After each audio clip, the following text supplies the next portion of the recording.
Hi, welcome to today's lesson about atmospheric pollutants and their properties. So today what we're going to be looking at is describing how emissions of carbon dioxide and methane can be reduced and discussing the problems with the pollutants that are produced from burning fuels.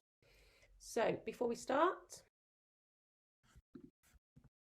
can you have a little go at some retrieval practice? Okay, so this is all based on the electrolysis that you've done recently. Okay, so pause the video, have a go at these 5 questions now. Okay, so here's the answers. And let's carry on. So we're going to talk about each one. So what I've done is made like a little storyboard for each of the pollutants from burning, from combustion. So fossil fuels burnt in power stations, like coal, making sulfur dioxide, and how they make acid rain. So for each one, maybe do a storyboard like this, or you could make some notes, and you're going to need to use those notes for a task later on in the lesson. So I'll leave you to have a little look at this one. And here's another one, carbon dioxide and how it's responsible for global warming, which we've looked at already.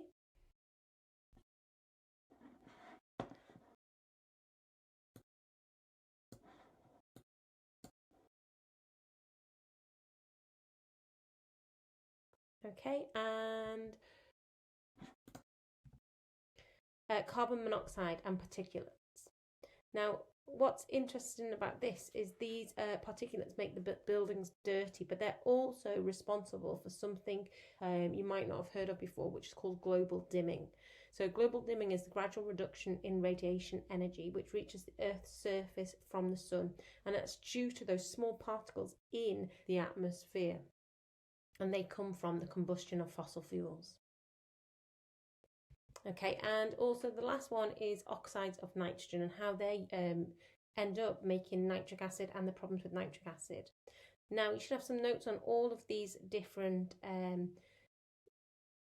compounds that are made from fossil fuels during combustion. And what I would like you to do is I'd like you to complete this task here. I've attached it for you to have a little go at.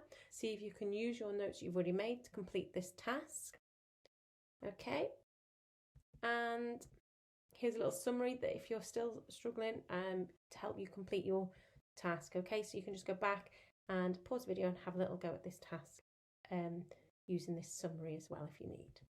Okay, and that's all.